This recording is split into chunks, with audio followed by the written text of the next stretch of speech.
او اللہ کے بندے، تمہیں اللہ کا نام تو آتا ہے؟ تمہارا رب وہ ہے جو دنیا کی ہر زبان کو جانتا ہے، ہر بولنے والے کی بولی کو سمجھتا ہے۔ وہ تو ان کی بھی سنتا ہے جو اشاروں سے باتیں کرتے ہیں۔ اس قرآن کی آیات پہ یقین کیجئے کہ اللہ نے کہا یاد رکھو لَتُسْأَلُنَّ يَوْمَئِذٍ عَنِ النَّعِيمِ، یہ حقیقت اپنی جگہ پر قائم ہے۔ تمہاری ذات کوئی ہو، قبیلہ کوئی ہو، برادری کوئی ہو، مذہب کوئی ہو، مسلک جماعت کوئی ہو، تم حضرت انسان ہو، میری بارگاہ میں آؤ گے، تب تلک تمہیں قدم اٹھانے ہی نہیں دیا جائے گا جب تلک تم میرے سوالوں کے جواب نہیں دے دیتے۔ لَئِن شَكَرْتُمْ لَأَزِيدَنَّكُمْ وَلَئِن كَفَرْتُمْ إِنَّ عَذَابِي لَشَدِيدٌ۔ میرے لیے انتہائی احترام کے لائق محترم بزرگوں، دوستوں، بھائیوں، رمضان المبارک کا رحمتوں والا مہینہ، مغفرت اور بخشش والا مہینہ، آج ہم اس کا دوسرا خطبہ جمعہ سننے اور سنانے کے لیے اللہ کے گھر میں جمع ہے۔ اللہ تعالیٰ سے دعا کریں کہ اللہ رب العالمین جو ایام پیچھے گزرے ہیں ان میں کی گئی عبادات قبول فرمائے، جو آنے والے ہیں اللہ رب العالمین خیریت کے ساتھ ہمیں وہ نصیب فرمائے، اور پھر ہمیں وہ اعمال کرنے کی توفیق عطا کرے جن کے ساتھ رمضان کے مہینے کا حق ادا ہوتا ہے، اور اللہ رب العالمین ہمیں معاف فرما دے۔ اللہ تعالیٰ نے انسان پر بہت سی نعمتیں فرمائی ہیں۔ ہر نعمت پر شکر کرنا یہ انسان کا فرض ہے۔ ہر لمحہ اللہ کا شکر گزار بن کے رہنا یہ ایک مسلمان کے ذمے اللہ رب العالمین کی عبادت کے اندر ایک اہم ترین فریضہ ہے۔ تمام نعمتوں کو جو اللہ رب العالمین نے انسان پر کی ہیں ان کو رسول اللہ صلی اللہ علیہ وسلم نے اس انداز سے بیان کیا ہے کہ قیامت کے روز انسان کوئی بندہ اس وقت تک اپنا قدم نہیں اٹھا سکے گا جب تک اللہ کے سامنے اللہ کی نعمتوں کا سوال ہو اور اس کا جواب نہ دے لے۔ یہ بات رسول اللہ صلی اللہ علیہ وسلم کے فرمان کی روشنی میں حقیقت ہے۔ اس حقیقت کو چاہیے کہ ہر مسلمان اپنے پلے کے ساتھ باندھ لے اور کبھی زندگی میں اس کو نہیں بھلائے۔ اللہ کے رسول علیہ الصلوۃ والسلام نے فرمایا لا تزول قدم ابن آدم، ابن آدم اپنے قدم اٹھا نہیں سکے گا قیامت کے روز اپنے رب کے ہاں، حتیٰ یسأل عن خمس، حتیٰ کہ وہ 5 سوالوں کے جواب نہ دے لے۔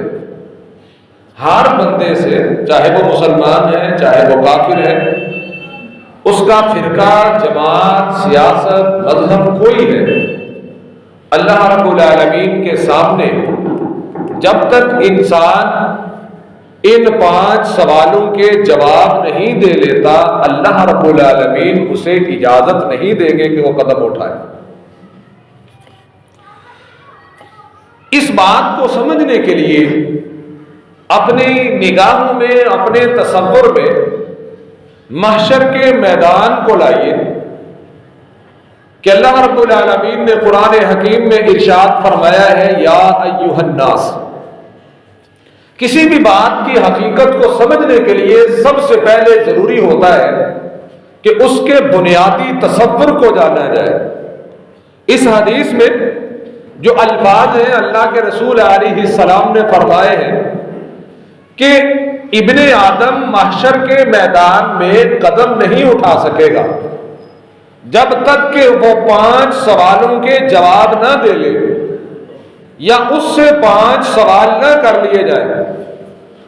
محشر کے میدان کی سختی، محشر کے میدان پر اللہ رب العالمین کی گرفت، اس کا عالم یہ ہے، یا ایھا الناس، اللہ رب العالمین نے فرمایا اے لوگو، انا خلق یا ایھا الناس اتقوا ربکم، تم اپنے رب سے ڈر جاؤ، ان زلزلۃ الساعۃ شیء عظیم، قیامت کے زلزلے بڑے سخت ہیں۔ قیامت کے زلزلوں کا عالم یہ ہے، یوم ترونھا تذہل کل مرضعۃ عما ارضعت، اس دن کی سختی کی کیفیت کو اللہ رب العالمین نے بیان کیا ہے کہ دودھ پلانے والی اپنے بچے سے بیگانہ ہو جائے گی۔ وَتَضَعُ كُلُّ ذَاتِ حَمْلٍ حَمْلَهَا، ہر حمل والی کا حمل اس دن وضع ہو جائے گا، اپنے حمل کو گرا دے گی۔ وَتَرَى النَّاسَ سُكَارَىٰ، لوگوں کو آپ دیکھیں گے کہ وہ لوگ نشے کی حالت میں ہیں۔ اللہ رب العالمین فرماتے ہیں وہ نشہ نہیں ہوگا، وما هم بسکارى ولكن عذاب اللہ شدید، وہ اللہ کے عذاب کی سختی ہوگی محشر کے میدان میں۔ اس محشر کے میدان میں جو ایک دن 50,000 سال کا ہے، ابھی وہ گرمی نہیں آئی جس گرمی کا ہمیں انتظار ہے۔ اس دفعہ سردی کم پڑی ہے تو لوگ کہتے ہیں کہ گرمی دیکھیے گا کتنی ہوتی۔ اس دنیا میں گرمی جتنی مرضی شدید ہو جائے وہ محشر کی گرمی کے مقابلے میں کوئی معنی نہیں رکھتی۔ دعا کرے کہ قیامت کے روز اللہ رب العالمین ہمیں اس گرمی میں تنہا نہ چھوڑ دے۔ اگر اللہ نے اس گرمی میں تنہا چھوڑ دیا تو پھر کائنات میں کوئی ایسا نہیں کہ جو اس گرمی میں ہمارے لیے کوئی صاحبان میسر کر سکے۔ اور اس میدان میں رسول اللہ صلی اللہ علیہ وسلم نے فرمایا لا تزول قدم ابن آدم یوم القیامہ، قیامت کے روز ابن آدم کو قدم اٹھانے کی جرت ہی نہیں ہوگی۔ یہ جو ہم بنے پھرتے ہیں دنیا میں، شاہزور بنے پھرتے ہیں، ہم بہادر اور دلیر بنے پھرتے ہیں، یہ جو ہماری گردنوں میں دنیا میں سریا آیا ہوا ہے، اللہ رب العالمین کے سامنے 5 نعمتوں کے متعلق جب تک سوال نہیں ہو جائے گا، کسی بھی انسان کو جرت نہیں ہوگی کہ اللہ کے سامنے قدم اٹھا سکے۔ ان عمرہ فیما افناہ، پہلا سوال، پہلی بات اس حدیث میں فرمایا، پہلی بات یہ ہے کہ اللہ پوچھے کہ عمر تجھے دی تھی کہاں فنا کر کے آیا؟ زندگی عطا کی تھی، صحت تندرستی عطا کی تھی، زندگی میں خوبصورتی ہر چیز تجھے عطا فرمائی، تو اپنی زندگی کو کہاں لٹا کے آیا ہے، کہاں فنا کر کے آیا ہے؟ جب تم موت کی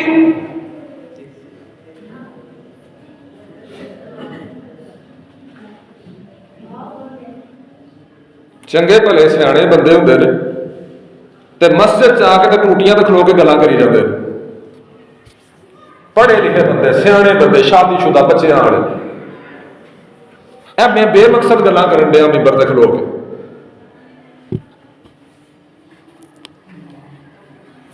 حدیث مصطفیٰ آپ کے سامنے پڑھ رہا ہوں، نبیوں کے امام کا فرمان پڑھ رہا ہوں۔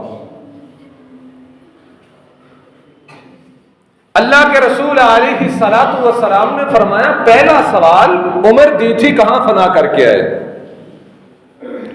دوسرا سوال وَأَنْ شَبَابِهِ فِيمَا أَبْلَاهُ، نوجوان تھا، خوبصورت تھا، خوبرو تھا، اللہ سوال کریں گے اپنی جوانی کو کہاں برباد کر کے آئے ہو؟ کیا جوانی کو میری عبادت میں گزار کے آئے ہو یا پھر جوانی کو تکبر، غرور، فخر اور دکھلاوے میں گزار کے آ گئے ہو؟ اور چوتھا تیسرا سوال ومالہ، مال کے بارے میں، من این اکتسبہ وفیما انفقہ، مال کہاں سے کمایا، کیسے کمایا اور کیسے خرچ کیا؟ کہاں سے کمایا؟ حلال تھا یا حرام؟ کہاں خرچ کیا، کیسے خرچ کیا، حلال تھا یا حرام؟ اور پھر اللہ کے رسول علیہ السلام نے فرمایا وَمَاذَا عَمِلَ فِيمَا عَلِمَ، جو علم قرآن و سنت کا حاصل کیا تھا اس کے مطابق عمل کیا؟ 5 سوال اللہ نے کرنے ہر بندے سے، جب تک ان 5 سوالوں کا جواب نہیں نہ دینا کسی کو قدم اٹھانے کی اللہ نے اجازت نہیں دینی۔ اب اس بات کو سمجھنے کے لیے اللہ کے تکبر کو سمجھنا ہوگا، اللہ کے جلال کو سمجھنا ہوگا کہ کون سی ذات ہے، کون اللہ ہے جو اپنے بندوں کو یہ بات بتا رہا ہے کہ میری عدالت لگنے والی ہے، میں اپنی عدالت میں تمہیں اس وقت تک قدم نہیں اٹھانے دوں گا جب تک تم میرے 5 سوالوں کے جواب نہیں دیتے۔ اللہ نے سوال کرنا ہے۔ اور ایک اور حدیث رسول اللہ صلی اللہ علیہ وسلم کی سنیے، اس حدیث کا راوی حضرت عبداللہ ابن عباس ہے رضی اللہ تعالی عنہ، کہتے ہیں اللہ کے رسول علیہ السلام ایک بندے کو نصیحت فرما رہے تھے۔ یہ رمضان کا مہینہ گزر رہا ہے، قیمتی گھڑیاں گزر رہی ہیں، اگر کسی نے رمضان کے مہینے کی قدر نہ کی، قدر کر کے اللہ کو راضی نہ کیا، نہ منایا، احتساب کر کے اپنی زندگی کو نہ بدلا، تو قیامت کے دن اس وقت تک وہ بندہ قدم نہیں اٹھا سکے گا جب تک اللہ کے سامنے سوالوں کے جواب نہ دے۔ اللہ کے رسول علیہ السلام نے فرمایا اغتنم خمسا، 5 باتیں ہیں، 5 امور ہیں، 5 کام ہیں جن کو غنیمت سمجھ لو، قبل 5، 5 کے آنے سے پہلے ان 5 کو غنیمت جانو۔ شبابک قبل حرمک، تیری جوانی تیرے بڑھاپے سے پہلے، بڑھاپے سے پہلے جوانی کو غنیمت سمجھو۔ وصحتک قبل سقمک، اور بیماری سے پہلے تندرستی کو غنیمت جانو، بیماری سے پہلے تندرستی کو غنیمت جانو۔ بیماری جب آتی ہے تو بڑے بڑے پہلوانوں کو گرا کے رکھ لیتی ہے، وہ جو کسی کا زور نہیں نہ مانتے، وہ جو کسی کے سامنے ہار نہیں مانتے، وہ جو یہ سمجھتے ہیں کہ ہماری جوانی جیسی جوانی کسی کی ہے ہی نہیں، ان جوانوں کو یہ بات جان لینی چاہیے کہ ویٹ لفٹنگ کے ساتھ اپنے مسلز بنانے والے، اپنی باڈیوں کو مضبوط کرنے والے انسان، اللہ کے محبوب پیغمبر علیہ السلام نے بالکل واضح الفاظ میں یہ بات بیان فرما دی کہ اس حقیقت کو کبھی نہیں بھولنا، ہمیشہ یاد رکھنا ہے کہ تمہاری صحت یہ اللہ رب العالمین کی طرف سے عطا کرتا ہے، اور اس صحت کو غنیمت سمجھو۔ قبل سقمک، تمہاری بیماری سے پہلے اپنی اس صحت کو غنیمت سمجھو۔ اور غنیمت سمجھنے سے مراد کیا ہے؟ غنیمت جاننے سے مراد کیا ہے؟ غنیمت جاننا یہ ہے جوان ہے، خوبصورت ہے، خوبرو ہے، اللہ نے طاقت پوری عطا کی ہے، رمضان المبارک کا مہینہ آیا ہے، محنت مشقت مزدوری اپنا پیٹ پالنے کے لیے بھی کرتا ہے، رب کی نافرمانی بھی نہیں کرتا، رمضان کے روزے بھی نہیں چھوڑتا، نہ رمضان کے روزے چھوڑتا ہے، نہ رمضان کے ایام میں نمازوں کا ناغہ کرتا ہے، نہ رات کی تہجد کی نماز چھوڑتا ہے۔ یہ ہے صحت کو غنیمت سمجھنا۔ اور پھر فرمایا یہی ہے شباب کا قبل حرم کا، اپنی جوانی کو بڑھاپے سے پہلے غنیمت سمجھو۔ پھر اللہ کے رسول علیہ الصلوۃ والسلام فرماتے ہیں سدا وقت ایک جیسا نہیں رہتا، وہ جو جھولیاں بھر بھر کے ہجڑوں پہ پیسے لٹاتے ہیں، وہ جو جھولیاں بھر بھر کے فوجی بینڈ والوں پہ پیسے لٹاتے ہیں، وہ جو جھولیاں بھر بھر کے، یہ مقدر اور نصیب کی بات ہے، کوئی پیسے لٹاتا ہے طوائفوں اور کنجریوں پہ، اور کوئی پیسے لٹاتا ہے رب کے دین پہ، اللہ کے گھروں پہ، رب کے بندوں کی بھوک کو دور کرنے کے لیے لٹاتا ہے۔ لیکن وقت ایک سا نہیں رہتا۔ رسول اللہ صلی اللہ علیہ وسلم نے فرمایا اگر اللہ نے تجھے سخی کیا ہے، وَغِنَاكَ قَبْلَ فَقْرِكَ، تجھے کہیں زندگی میں فقیری آئے، اس فقیری سے پہلے جو اللہ نے تجھے مال عطا کیا ہے، اس مال کو اپنے لیے غنیمت بنا لے۔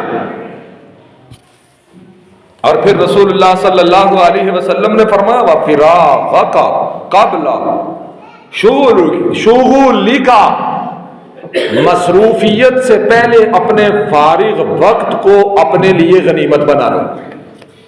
مصروفیت سے پہلے اپنے فارغ وقت کو اپنے لیے غنیمت بنا لو۔ اور فارغ وقت کیا ہے؟ کوئی مصروفیت نہیں، سویرے اٹھے کوئی مصروفیت نہیں، رمضان کا مہینہ چل رہا ہے، رحمت کائنات صلی اللہ علیہ وسلم نے فرمایا جو دن کو روزہ رکھتا ہے اور پھر رات کو نفلوں کا قیام کرتا ہے، روزہ رکھا، قرآن کی تلاوت کی، روزہ رکھنے والا، قرآن پڑھنے والا، قیامت کے دن روزہ اور قرآن اس بندے کے سفارشی بن کے اللہ کے سامنے آئیں گے۔ اب ذرا رک کر سوچئے، اللہ نے فارغ وقت بھی عطا کیا، مصروفیت بھی کوئی نہیں، سفر بھی کوئی نہیں، بیماری بھی کوئی نہیں، اس کے باوجود رمضان کے مہینے میں پہلا جرم یہ کیا روزہ نہ رکھا، دوسرا جرم یہ کیا رب نے قرآن عطا کیا، قرآن کی تلاوت کرنا نصیب نہ ہوا۔ اور کئی بد نصیب ایسے ہیں، ان کو بد نصیب نہ کہوں تو اور کیا کہوں، جو اللہ کے گھر میں بھی آ جاتے ہیں، آگے بیٹھ جاتے ہیں، قرآن سامنے پڑا ہوا ہے، کھول کے پڑھنا نصیب میں ہی نہیں، باتوں میں ٹائم ضائع کر لیں گے، اپنی دیگر مصروفیات میں جن کا مقصد ہی کوئی نہیں، ان میں اپنا وقت برباد کر لیں گے، رب کے سامنے دعا نہیں کریں گے۔ یہ وقت ضائع کرنا نہیں، فارغ وقت اللہ نے دیا، اس کو مصروف گزارا ہی نہیں، کچھ نہیں آتا اللہ سے دعا کر لو۔ تمہیں نہ دین آتا ہے، نہ دنیا آتی ہے، نہ قرآن آتا ہے، نہ حدیث آتی ہے، اور اللہ کے بندے تمہیں اللہ کا نام تو آتا ہے، تمہارا رب وہ ہے جو دنیا کی ہر زبان کو جانتا ہے، ہر بولنے والے کی بولی کو سمجھتا ہے، وہ تو ان کی بھی سنتا ہے جو اشاروں سے باتیں کرتے ہیں۔ کیوں اپنا ٹائم ضائع کرتے ہو؟ رسول اللہ صلی اللہ علیہ وسلم نے 5ویں چیز فرمایا تمہاری زندگی، وحیاتک قبل موتک، موت سے پہلے پہلے اپنی زندگی کو اپنے لیے غنیمت سمجھو. موت سے پہلے پہلے اپنی زندگی کو غنیمت سمجھو. اور موت سے پہلے پہلے زندگی غنیمت کیا ہے؟ اللہ نے زندگی ایک ہی دفعہ دی ہے، دوبارہ اللہ نے زندگی نہیں دے رہی. اور قرآن میں یہ 5 چیزیں میں نے آپ کو 2 حدیثیں پڑھ کے سنائی ہیں. اب ذرا قرآن مجید کی ایک آیت سن لو. ایک جگہ پہ اللہ نے فرمایا لَإِن شَكَرْتُمْ لَأَزِيدَنَّكُمْ، یہ نعمتیں میں نے تمہیں عطا کی ہیں، اگر تم شکر کرو گے تو میں زیادہ عطا کروں گا. وَلَئِن كَفَرْتُمْ إِنَّ عَذَابِي لَشَدِيدٌ، اگر تم میری ناشکری کرو گے تو جو پہلے عطا کی ہوئی ہے وہ بھی چھین لوں گا. اب دوسرے مقام پہ اللہ رب العالمین نے سورت مکمل نازل فرمائی جس کا نام ہی تکاثر رکھا ہے، کثرت والی، مال والی. کہا الہاکم التکاثر، اے انسان تمہیں مال کی کثرت نے غافل کر دیا ہے. حتی زرتم المقابر، حتیٰ کہ انسان قبر کے منہ تک پہنچ جاتا ہے. کلا سوف تعلمون، قریب ہے وہ وقت جب تم جان لو گے. ثم کلا سوف تعلمون، کوئی کسی غلط فہمی میں نہ رہے. یہ حقیقت اپنی جگہ پہ قائم ہے، کوئی اس حقیقت سے منہ نہ چرائے. کہا یاد رکھو اللہ نے تم ضرور جان لو گے. کلا لو تعلمون علم الیقین، وہ جاننے کے لمحات وہ ہوں گے. آج لگتا ہے موت کے بعد کی زندگی کس نے دیکھی ہے؟ کون جانتا ہے مرنے کے بعد کیا ہوگا؟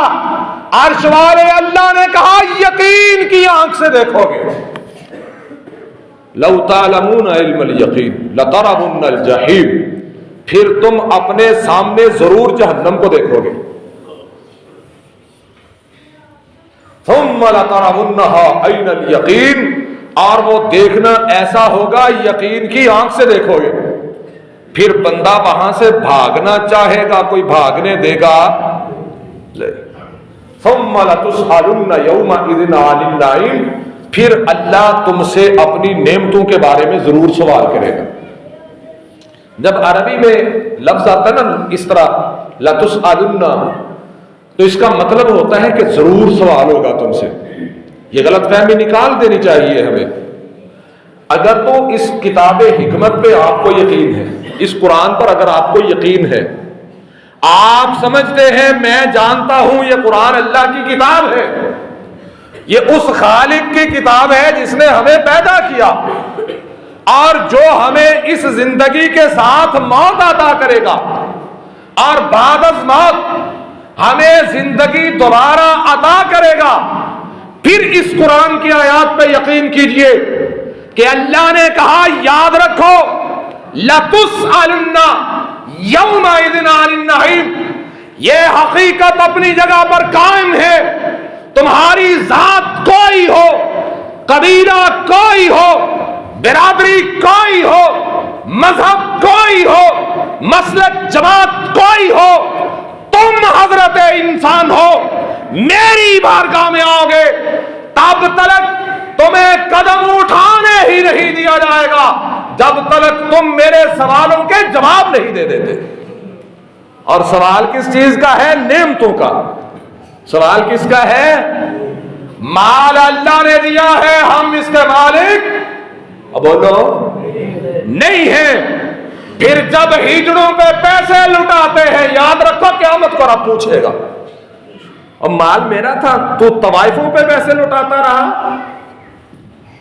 مال میرا تھا تو کنجروں کو پیسے دیتا رہا. بتائیے ہمارے پاس اللہ کے سامنے جواب کیا ہوگا؟ اور یہ باتیں میری نہیں ہیں، یہ اللہ کے قرآن کی باتیں ہیں. یار مال کو چھوڑیے، دولت کو چھوڑیے، لوگ غریب کی دنیا میں رہتے ہیں. کل قیامت کو اگر اللہ نے پوچھ لیا ان مسلمانوں سے، مسلمانوں رمضان کے روزے آئے تھے، اتنی زندگی گزار کے آئے ہو، روزے کیوں نہیں رکھتے تھے؟ ہمارے پاس جواب کیا ہوگا؟ اللہ نے کہہ دیا میں نے سیب دی تھی، تندرستی دی تھی. تندرستی اللہ کی نعمت نہیں؟ صحت اللہ کی نعمت نہیں؟ چلتی سانسیں اللہ کی نعمت نہیں؟ دیکھتی آنکھیں اللہ کی نعمت نہیں؟ سنتے کان اللہ کی نعمت نہیں؟ چلتے قدم اللہ کی نعمت نہیں؟ گھٹنے سلامت ہیں اللہ کی نعمت نہیں؟ یہ ساری نعمتیں جس اللہ نے دی ہیں اس نے قیامت کے دن پوچھ لیا تو جواب کیا ہوگا؟ بس یہی ہماری زندگی کا مقصد ہے کہ ہم نے ان سوالوں کی تیاری کرنی. اور جو بندہ تیاری کرتا ہے، رسول اللہ صلی اللہ علیہ وسلم نے فرمایا یہ تو 5 نعمتیں، 5 کا سوال اللہ کریں گے.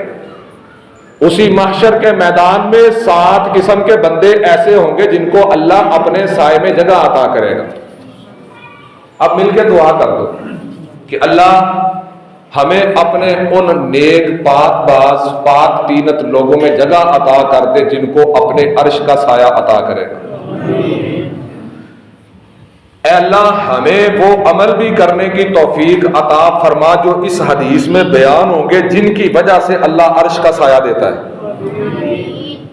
رسول اللہ صلی اللہ علیہ وسلم نے فرمایا 7 قسم کے افراد ہیں جن کو اللہ اپنے عرش کا سایہ دے گا. لا ذل الا ذلہ، اللہ کے سائے کے علاوہ محشر میں کسی کا سایہ نہیں ہوگا.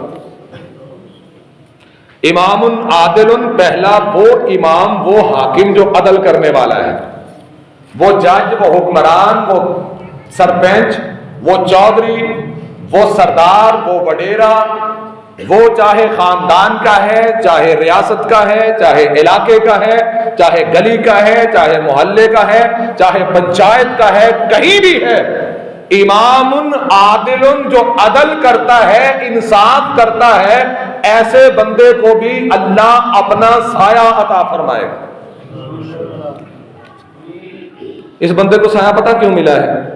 اس نے اللہ کی نعمت کی قدر کی ہے. اللہ نے اس کو صحت دی، تندرستی دی، بولنے کی طاقت دی، دیکھنے کی طاقت دی، سننے کی صلاحیت دی، فیصلہ کرنے کی صلاحیت دی، تو پھر اس نے اپنی تمام صلاحیتوں کو اپنے اللہ کی رضا کے لیے استعمال کیا. انصاف کا ترازو تھاما تو پورا انصاف کیا. ایسے بندے کو اللہ اپنے عرش کا سایہ عطا کرے. دوسرا بندہ، یہ پیچھے جو دونوں حدیثیں میں پڑھی ہیں اور میں جوانوں کا تذکرہ گزرا ہے. اور میرے نوجوان بھائیوں، تمہاری جوانیاں بڑی قیمتی ہیں. یہ انٹرنیٹ کے ایم بیز پر ضائع ہونے کے لیے اللہ نے تمہیں نہیں عطا فرمائی. یہ جوانیاں گلیوں چوکوں اور چرستوں میں کھڑے ہو کر برباد کرنے کے لیے اللہ نے نہیں دی. آتی جاتی کو تاڑنے کے لیے اللہ نے نہیں دی. یہ جوانی کی نعمت، یہ سفید بالوں والے اس مسجد کے حال میں لوگ بیٹھے ہیں، پوچھ کے دیکھو ان سے، ان پر بھی یہ جوانی کے ایام گزر چکے ہیں. یہ جوانی آئی ہے تو گزر جائے گی، پھر کبھی ہاتھ نہیں آئے گی. جوانی ہو تو ایسی خوبصورتی جوانی کی ایسی ہوتی ہے. کہا وہ جوان نشأ فی عبادت اللہ، جس نے اپنی جوانی کو اللہ کی عبادت میں گزار دیا. در جوانی عبادت کردن شیوائے پیغمبری، در پیرے گر کے ظالم میشوت پرہیزگار. جوانی میں عبادت کرنا، جوانی میں مصلی کا شاہ سوار بننا، یہ رب کے پیغمبروں کا کام ہے. اور اللہ کی رحمت سے ہماری قوم میں ایسے جوان بھی موجود ہیں، رمضان کی راتوں میں پورا قیام امام کے ساتھ کرتے ہیں. اور کئی جوان ایسے ہیں اپنی مسجد کی بات نہیں کرتا، ہر مسجد کی بات کرتا ہوں. دیکھ لیجئے گا، سلام پھیرے امام صاحب یا مسجد کی انتظامیہ تھوڑی سی ترغیب نہ دلائے تو آگے تراویح ہو رہی ہے، قیام اللیل ہو رہا ہے، جوان پیچھے بیٹھ کے گپے مار رہے ہیں، بزرگ کھڑے ہو کے نماز پڑھ رہے ہیں اور جوان پیچھے ٹولیاں بنا کے گپے مار رہے ہیں. ان جوانوں سے تو پھر یہ بزرگ مضبوط ہے، اور کہتے کیا ہیں؟ ہم نے امریکہ کا مقابلہ کرنا ہے۔ اپنے نفس کا مقابلہ ہوتا نہیں ہے، اپنی میں ماری جاتی رہی ہے۔ چلے ہیں امریکہ کو مارنے، رحمت کائنات نے جو فوج صحابہ کی شکل میں تیار کی تھی کہ جن کے بارے میں شاہ روم ہرقل نے کہا تھا، کہا یہ لوگ وہ لوگ ہیں جن کی راتیں مسلح پہ گزرتی ہے، جن کے دن گھوڑے کی پشت پر سوار ہو کے میدان جہاد میں گزرتے ہیں۔ یہ لوگ وہ لوگ ہیں، ہم تو انسان ہیں۔ یہ لوگ پہاڑوں پر چڑھائی کریں تو پہاڑ بھی ان کو رستے مہیا کرتے ہیں۔ جوانی یہ تھی جوانیاں، اور یہ جوان تیار کیے تھے کائنات کے امام نے۔ کہا وہ جوان جس کی ساری زندگی اللہ کی عبادت میں گزرتی ہے۔ اور پھر تیسرا بندہ وَرَجُلٌ قَلْبُهُ مُعَلَّقٌ بِالْمَسْجِدِ، وہ مرد، وہ بندہ، وہ جوان، چاہے وہ بزرگ ہے یا جوان ہے یا بچہ ہے، عمر کے کسی بھی حصے میں ہے، جس کا دل مسجد کے ساتھ لگا ہوا ہے، ایک اذان سنی فوراً بھاگتا ہے نماز کے لیے، نماز پڑھتا ہے، پھر مسجد میں کافی دیر بیٹھ کے اللہ کا ذکر کرتا ہے، کبھی قرآن کی تلاوت کرتا ہے، کبھی درود پڑھتا ہے، کبھی استغفار کرتا ہے، کبھی اللہ سے گناہوں کی معافی مانگتا ہے، کبھی رزق مانگتا ہے، کبھی اولاد مانگتا ہے، کبھی اپنے لیے ہدایت مانگتا ہے، اپنی اولاد کے لیے ہدایت مانگتا ہے۔ کہا یہ بندہ جس کا وقت مسجد میں گزرتا ہے، مسجد کے ساتھ محبت کا ذکر کرنے میں گزرتا ہے، کس چیز کی اللہ قیمت دے رہے ہیں؟ جب کوئی سایہ نہ ہوگا، عرش کا سایہ ہوگا، کیوں مل رہا ہے؟ ٹائم کسی کے پاس نہیں ہوتا۔ یہ جتنے قبرستان میں لیٹے ہوئے ہیں نا، ان سے جا کے پوچھ لیجیے گا ان کے پاس ٹائم تھا؟ ٹائم کسی کے پاس نہیں ہوتا، ٹائم بنانا پڑتا ہے۔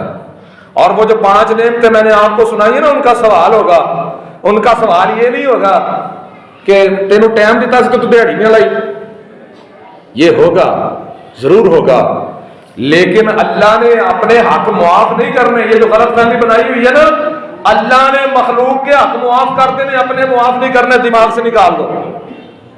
اٹھاؤ سورۃ النساء، کہا ان اللہ لا یغفر ان یشرک بہ، اللہ عرش والا کہتا ہے کہ میں نے اپنا حق تمہیں معاف نہیں کرنا۔ ان اللہ، بے شک اللہ کہتا ہے، لا یغفر، وہ نہیں معاف فرمائے گا، ان یشرک بہ، کہ تم اس کے ساتھ شرک کر کے آؤ، ویغفر لمن یشاء، وہ اس کے علاوہ اور کوئی بندہ گناہ کر کے آئے گا، ویغفر دون ذلک لمن یشاء، شرک کے علاوہ کوئی بھی گناہ کر کے بندہ آ جائے، وہ شہنشاہ ہے، وہ بادشاہ ہے، اس نے اپنے حقوق کو پامال کرنے والے کو معاف نہیں کرنا۔ اور اس کا پہلا حق یہ ہے کہ اس کی ذات کے ساتھ کسی کو شریک نہیں کرنا۔ پتہ اس کی ذات کے ساتھ شراکت کیا ہے؟ یہ بھی سمجھا دو۔ جہاں پہ بیٹھے ہو یہ جگہ کون سی ہے؟ بولو۔ اس مسجد میں 5 وقت کیا ہوتا ہے؟ اذان ہوتی ہے، اور اذان بلاوا ہے انسانوں کو، خصوصاً مسلمانوں کو۔ اور اذان کے الفاظ پہ غور کرو، مؤذن بولتا ہے تو کہتا ہے اللہ اکبر، اللہ اکبر، اللہ اکبر۔ مطلب کیا ہے کہنے کا؟ اس عرش والے کا پیغام ہے جس نے کہا ہے سارے گناہ معاف کر دوں گا، شرک کر کے آئے میں معاف نہیں کروں گا۔ اور یہ شرک ہے۔ ادھر سے اس بڑے کی آواز آ رہی ہے، ادھر دکان کو تالا لگانے کو جی نہیں چاہ رہا، ادھر اس بڑے کی آواز آ رہی ہے، ادھر چلتی گاڑی کو بریک لگانے کو جی نہیں چاہ رہا، ادھر اس بڑے کی آواز آ رہی ہے، ادھر زوجہ محترمہ کے ساتھ بیٹھے ہوئے ہیں، ان کو چھوڑنے کو دل نہیں کر رہا، ادھر اس بڑے کی آواز آ رہی ہے، ادھر سودا بڑا بارے کا ہے، چھوڑنے کو جی نہیں چاہ رہا۔ جب بڑے کی آواز کو سن کے اپنی تجارت کے پیچھے بھاگے گا تو سمجھ لے تو نے اللہ کے ساتھ اپنی تجارت کو شریک بنا لیا۔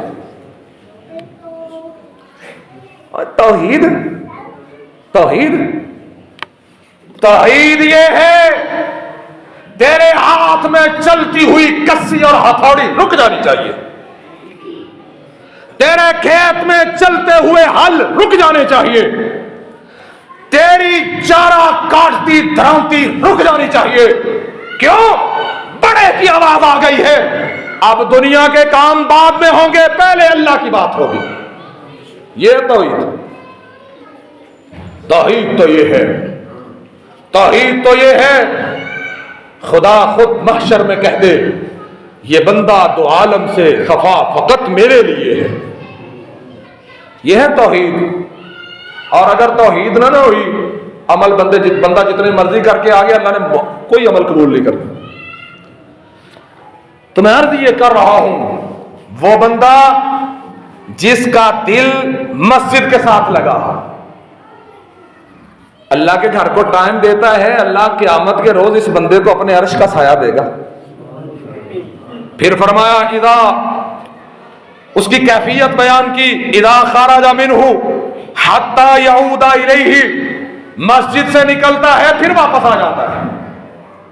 اور یہاں پر اللہ کی مہربانی سے مسلمانوں کی اکثریت ایسی ہے، آپ دیکھ لیجئے گا، یہ جتنے آپ نمازی بیٹھے ہیں کبھی تجربہ کر کے دیکھ لیجئے گا، اکثریت مسلمانوں کی اللہ کی رحمت سے آپ کو ایسی ملے گی کہ اذان کے بعد مسجد کے سامنے سے گزر جاتے ہیں، وہی آتا ہے جس پر اللہ رحمت کرتا ہے، اور جس پر اللہ رحمت فرما دیتا ہے اللہ اس کو اپنے عرش کا سایہ بھی عطا کرے گا۔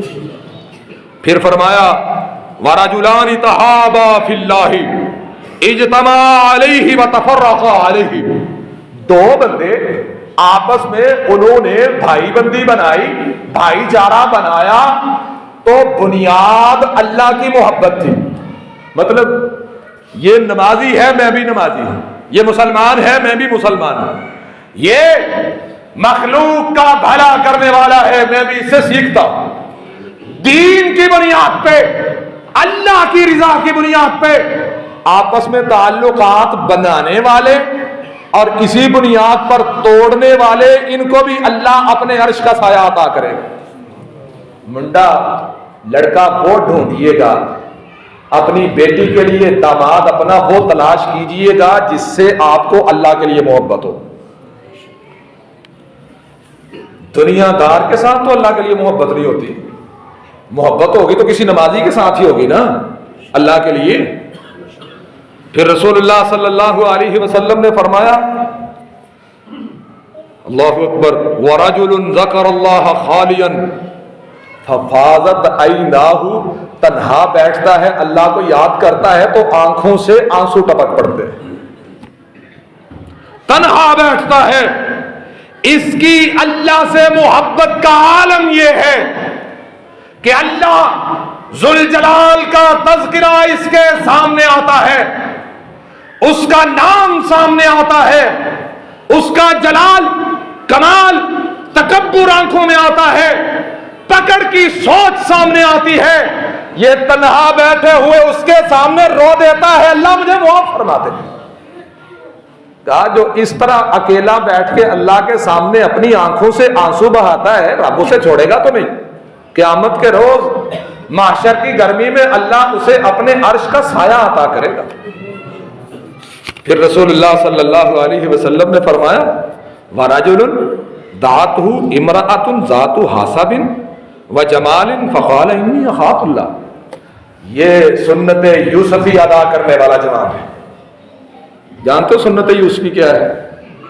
عورت خوبصورت بھی ہو اور یہ اپنے یاروں سے لڑکیوں کے نمبر نہیں ڈھونڈتا، یہ اس طرح کے نظریات نہیں رکھتا، ہنس گئی تو پھنس گئی، یہ ان کی سوچیں نہیں ہیں جن کو عرش والا اپنے عرش کا سایہ عطا کرے گا. کہا عورت خوبصورت بھی ہے, جمال والی بھی ہے, کمال والی بھی ہے, نسب بھی اچھا ہے, پیسہ بھی بڑا ہے, روپیہ بھی بڑا ہے, اسے دعوت زنا دیتی ہے, اس کی طرف آنکھ اٹھا کے دیکھنا دماغ نہیں کرتا. کیا کہتا ہے؟ انی اخاف اللہ, بی بی مجھے اپنے رب سے ڈر آتا ہے, مجھے اپنے رب سے ڈر آتا ہے. ورجل تصدق بصدقۃ فاخفاها حتى لا تعلم شماله. کہا یہ بندہ وہ ہے جو اپنا مال خرچ کرتا ہے, دائیں ہاتھ سے خرچ کیا, بائیں کو پتہ ہی نہیں. کیا مطلب ہے؟ اپنے دائیں طرف کے کسی پڑوسی پر خرچ کر کے ہے, بائیں والے کو پتہ ہی نہیں. یہ خرچ کرتا جا رہا ہے, دنیا کو علم ہی نہیں کہ یہ اللہ کے راہ میں اتنا خرچ کرتا ہے. اور پھر عرش والا اللہ اسی وجہ سے اس کو عرش کا سایہ نصیب فرمائے. تو حضرات گرامی, رمضان المبارک کا سبق یہی ہے کہ ان گزرتی گھڑیوں میں ان کی قدر کر لیجئے.